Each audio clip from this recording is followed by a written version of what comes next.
क्या इंसान मौत के बाद दोबारा जन्म ले सकता है? क्या एक बच्चा पिछले जन्म की यादें लेकर इस दुनिया में आ सकता है? यह कहानी है शांति देवी की, एक लड़की जिसने जन्म लेते ही दावा किया कि वह पहले भी जी चुकी है। उसने मथुरा की गलियों, अपने पिछले जन्म के परिवार और यहाँ तक कि अपनी मौत तक का सटीक विवरण दिया, जो सच साबित हुआ। क्या यह पुनर्जन्म का सबसे बड़ा सबूत है या महज एक संयोग? ये एक ऐसी रहस्यमय घटना थी जिसने वैज्ञानिकों को भी चौंका दिया। 18 जनवरी 1902 को मथुरा निवासी चतुर्भुज को एक पुत्री का जन्म हुआ, जिसका नाम लुगदी रखा गया। जब लुगदी 10 साल की हुई तो उसकी शादी उसी इलाके के दुकानदार केदारनाथ चौबे से कर दी गई। केदारनाथ चौबे की मथुरा में एक कपड़े की दुकान थी। लुगदी बहुत धार्मिक थी और बहुत कम उम्र में कई तीर्थ स्थानों पर गई थी। जब लुगदी पहली बार गर्भवती हुई तो सिजेरियन सेक्शन के बाद उसका बच्चा मृत पैदा हुआ था। उनकी दूसरी गर्भावस्था के लिए चिंतित पति उन्हें आगरा के सरकारी अस्पताल में ले गए, जहां 25 सितंबर 1925 को सिजेरियन के माध्यम से फिर से एक बेटे का जन्म हुआ। हालांकि 9 दिन बाद 4 अक्टूबर को लुगदी की हालत बिगड़ गई और उनकी मृत्यु हो गई। लुगदी की मृत्यु के 1 साल 10 महीने और 7 दिन बाद 11 दिसंबर 1926 को दिल्ली के एक छोटे से इलाके छिरावाला मोहल्ले के बाबू रंग बहादुर माथुर को एक बेटी का जन्म हुआ, जिसका नाम उन्होंने शांति देवी रखा। वह किसी भी अन्य लड़की की तरह ही थी, सिवाय इसके कि 4 साल की उम्र तक वह ज्यादा नहीं बोलती थी। लेकिन जब उसने बात करना शुरू किया तो वह अजीब बातें करने लगी। वह अपने पति और बच्चे की बातें करने लगी, जिसने सभी को हैरान और चिंतित कर दिया। उसने कहा कि उनके पति मथुरा में थे, जहां उनकी कपड़े की दुकान थी और उनका एक बेटा है। वह खुद को चौबाइन चौबे की पत्नी बताती थी। माता पिता ने इसे कल्पना समझा और कोई ध्यान नहीं दिया। हालांकि जब शांति ने इस बारे में बार बार बात की और समय के साथ अपने पति के साथ मथुरा में अपने जीवन से जुड़ी कई घटनाओं को बताया, वे चिंतित हो गए। कभी कभी भोजन के समय वह कहती थी, मथुरा में अपने घर में मैंने तरह तरह की मिठाइयाँ खाईं। कभी कभी जब उसकी माँ उसे कपड़े पहनाती थी तो वह बताती थी कि वह किस तरह के कपड़े पहनती है। उन्होंने अपने पति के बारे में 3 विशिष्ट विशेषताओं का उल्लेख किया। वह गोरे थे, उनके बाएं गाल पर एक बड़ा मस्सा था और पढ़ने का चश्मा पहनते थे। उन्होंने यह भी बताया कि उनके पति की दुकान द्वारकाधीश मंदिर के सामने स्थित है। इस समय शांति देवी 6 साल की थीं और उनके माता पिता इस तरह के बयानों से हैरान थे। एक बार शांति ने प्रसव के बाद अपनी मृत्यु का भी विस्तार से वर्णन किया। उसके परिवार ने जब चिकित्सक से परामर्श किया तो वे हैरान रह गए कि इतनी छोटी लड़की ने इतनी जटिल शल्य चिकित्सा प्रक्रियाओं के बारे में इतनी बारीक जानकारी कैसे दी। इस प्रकार रहस्य गहराता गया। माता पिता सोचने लगे कि शायद ये यादें पिछले जन्म की होंगी। जैसे जैसे लड़की बड़ी हुई, वह अपने माता पिता से मथुरा ले जाने के लिए कहने लगी। हालांकि उन्होंने 8 या 9 साल की उम्र तक कभी भी अपने पति का नाम नहीं बताया। भारत में यह प्रथा रही है कि पत्नियां अपने पति का नाम सीधे तौर पर नहीं लेती। जब शांति देवी से उनके पति का नाम पूछा जाता तो वह शर्मा कर कहती कि अगर उन्हें वहां ले जाया जाए तो वह पहचान लेंगी, लेकिन नाम नहीं बताएंगी। एक दिन उनके दूर के रिश्तेदार बाबू बिशन चंद, जो दिल्ली के रामजस हाई स्कूल दरियागंज में शिक्षक थे, ने शांति देवी से कहा कि यदि वह अपने पति का नाम बता दें तो वे उन्हें मथुरा ले जाने की व्यवस्था करेंगे। इस प्रस्ताव से उत्साहित होकर शांति देवी ने धीरे से उनके कान में पंडित केदारनाथ चौबे का नाम फुसफुसाया। इसके बाद बिशन चंद ने पंडित केदारनाथ चौबे को एक पत्र लिखा, जिसमें शांति देवी द्वारा बताए गए सभी विवरणों का उल्लेख किया और उन्हें दिल्ली आने का अनुरोध किया।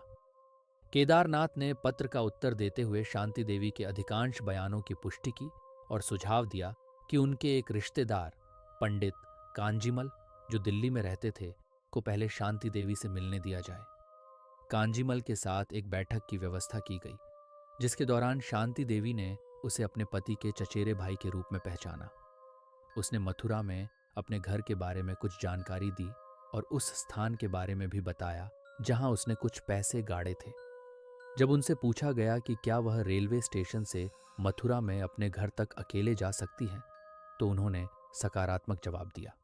कांजीमल इतने प्रभावित हुए कि वह केदारनाथ को दिल्ली आने के लिए मनाने के लिए मथुरा गए। 12 नवंबर 1935 को केदारनाथ लुगदी के बेटे नवनीत लाल और उनकी वर्तमान पत्नी के साथ दिल्ली आए। वे अगले दिन रंग बहादुर के घर गए। शांति देवी को गुमराह करने के लिए कांजीमल ने केदारनाथ को उनके बड़े भाई के रूप में पेश किया। शांति देवी शर्मा कर एक तरफ खड़ी हो गई। किसी ने पूछा कि वह अपने पति के बड़े भाई के सामने क्यों शर्मा रही थी। शांति ने धीमे दृढ़ स्वर में कहा, नहीं, वह मेरे पति का भाई नहीं है, वह स्वयं मेरा पति है। फिर उसने अपनी मां को संबोधित किया, क्या मैंने तुम्हें नहीं बताया कि वह गोरा है और उसके बाईं ओर के गाल पर कान के पास एक मस्सा है। फिर उसने अपनी मां से मेहमानों के लिए भोजन तैयार करने को कहा। जब मां ने पूछा कि उसे क्या बनाना चाहिए, तो उसने कहा कि वे उनके लिए वही व्यंजन बनाए जो वे पसंद करते हैं, आलू के पराठे और कद्दू की सब्जी। केदारनाथ ये सुनकर हैरान रह गए, क्योंकि ये उनके पसंदीदा व्यंजन थे। तब केदारनाथ ने पूछा कि क्या वह उन पर पूर्ण विश्वास स्थापित करने के लिए उन्हें कुछ असामान्य बता सकती है। शांति ने उत्तर दिया, हाँ, हमारे घर के आंगन में एक कुआं है जहां मैं स्नान करती थी। अपने पिछले जन्म के बेटे नवनीत को देखकर शांति भावुक हो गई। जब उसने उसे गले लगाया तो उसकी आंखों में आंसू आ गए। उसने अपनी मां से अपने सारे खिलौने लाकर नवनीत को देने को कहा, लेकिन वह बहुत उत्साहित थी और अपनी मां के खिलौने लाने का इंतजार नहीं कर पा रही थी और उन्हें लाने के लिए दौड़ गई। केदारनाथ ने उससे पूछा कि उसने नवनीत को अपने बेटे के रूप में कैसे पहचाना, जबकि मरने से पहले उसने उसे केवल एक बार शिशु के रूप में देखा था। शांति ने बताया कि उनका बेटा उनकी आत्मा का हिस्सा है और आत्मा इस बात को आसानी से पहचान सकती है। रात के खाने के बाद शांति ने केदारनाथ से पूछा, तुमने दूसरी शादी क्यों की? क्या हमने यह तय नहीं किया था कि तुम दोबारा शादी नहीं करोगे? केदारनाथ के पास कोई उत्तर नहीं था। दिल्ली प्रवास के दौरान केदारनाथ को शांति देवी का व्यवहार कई मायनों में लुगदी के समान ही लगा। रात को सोने से पहले उन्होंने उनसे अकेले में बात करने की इजाज़त मांगी और बाद में कहा कि उन्हें पूरा यकीन है कि शांति देवी उनकी पत्नी लुगदी बाई हैं, क्योंकि उन्होंने कई ऐसी बातें बताई थीं जिनके बारे में लुगदी के अलावा कोई नहीं जान सकता था।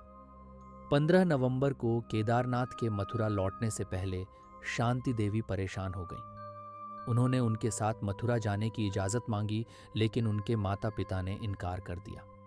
उनकी कहानी मीडिया के माध्यम से पूरे देश में फैल गई और कई बुद्धिजीवियों की इसमें रुचि हो गई। जब महात्मा गांधी को इसके बारे में पता चला तो उन्होंने शांति देवी को बुलाया, उनसे बात की और फिर उनसे अपने आश्रम में रहने का अनुरोध किया। गांधी ने मामले का अध्ययन करने के लिए सांसदों, राष्ट्रीय नेताओं और मीडिया के सदस्यों सहित 15 प्रमुख लोगों की एक समिति नियुक्त की। समिति ने उसके माता पिता को उसे अपने साथ मथुरा जाने की अनुमति देने के लिए राजी किया। वे 24 नवंबर 1935 को शांति देवी के साथ रेल से रवाना हुए।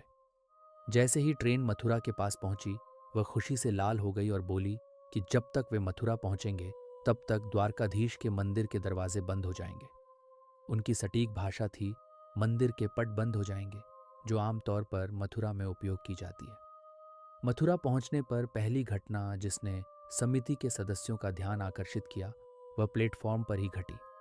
लड़की समिति के एक सदस्य की बाहों में थी।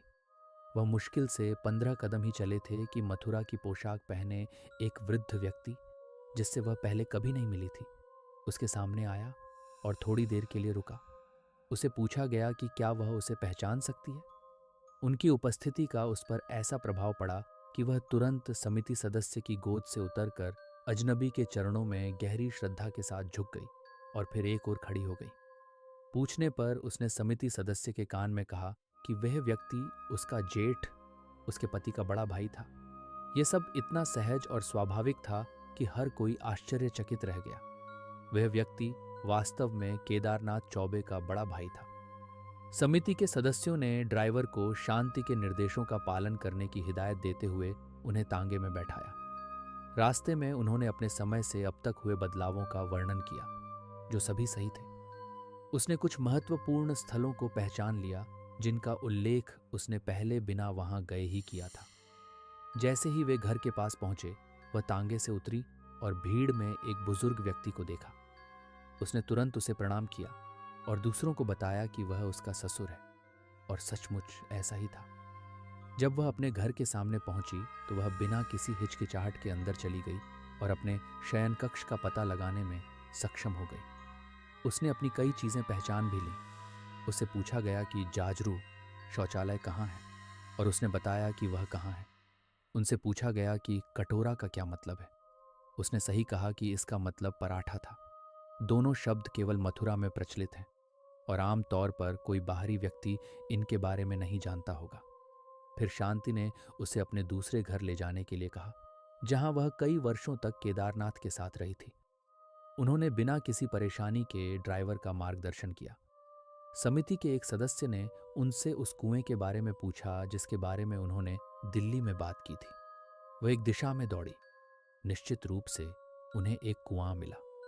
जहां तक गड़े हुए धन की बात है, शांति देवी पार्टी को दूसरी मंजिल पर ले गईं और उन्हें एक जगह दिखाई जहां उन्हें एक फूल का बर्तन मिला, लेकिन पैसे नहीं थे।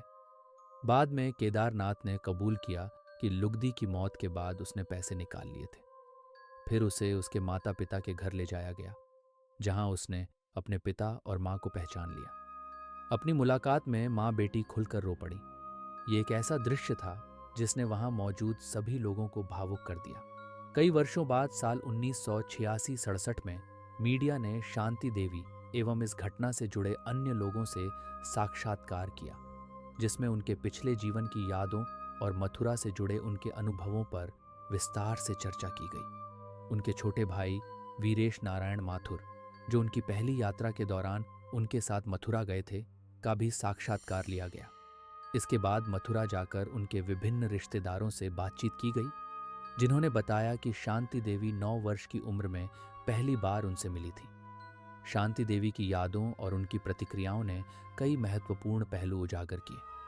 लुगदी के भाई के अनुसार शांति देवी ने कुछ महिलाओं को देखकर अपने पुराने मित्रों की पहचान की और उनके बारे में पूछताछ की। वहीं लुगदी की बहन ने बताया कि शांति देवी ने कई महिलाओं को लुगदी द्वारा उधार दिए गए पैसों के बारे में जानकारी दी, जिसे वे सत्य मानती थीं। अपने पिछले जीवन के रिश्तेदारों से मिलकर शांति देवी की भावनात्मक प्रतिक्रियाएं अत्यंत प्रभावशाली रहीं। समिति ने अपनी रिपोर्ट में उल्लेख किया कि पिछले जन्मों की यादों को भूल जाना एक आशीर्वाद है। रिपोर्ट में यह भी कहा गया कि शांति देवी को मथुरा लाकर एक बड़ी जिम्मेदारी निभाई गई, क्योंकि अंततः उन्हें अपने पूर्व जन्म के माता पिता से फिर से अलग करना अनिवार्य था। शांति देवी का मामला सबसे गहन जांच किए गए मामलों में से एक है, जिसका अध्ययन 1930 के दशक के मध्य से भारत और विदेशों के सभी हिस्सों के सैकड़ों शोधकर्ताओं, आलोचकों, विद्वानों, संतों, पैरासाइकोलॉजिस्ट्स और प्रतिष्ठित सार्वजनिक हस्तियों द्वारा किया गया है। एक आलोचक स्ट्यूअर्ट लोनर स्ट्रैंड ने जब इस मामले के बारे में सुना तो झूठ को उजागर करने के लिए स्वीडन से आए, जैसा कि उन्होंने सोचा था। लेकिन जांच के बाद उन्होंने लिखा, यह पुनर्जन्म का एकमात्र पूरी तरह से समझाया और सिद्ध मामला है। 27 दिसंबर 1987 को 61 वर्ष की आयु में शांति देवी का देहांत हो गया। शांति देवी का जीवन भले ही समाप्त हो गया, लेकिन उनके अनुभवों ने दुनिया भर में पुनर्जन्म की गुत्थी को और जटिल बना दिया।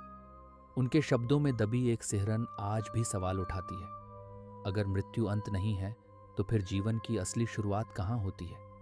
क्या विज्ञान कभी इस रहस्य को सुलझा पाएगा, या फिर यह कहानी सदियों तक हमारी कल्पना और भय के साए में तैरती रहेगी? जवाब अनिश्चित है, लेकिन एक सवाल हर किसी के मन में गूंजता है, क्या हमने पहले भी यह सब देखा और जिया है?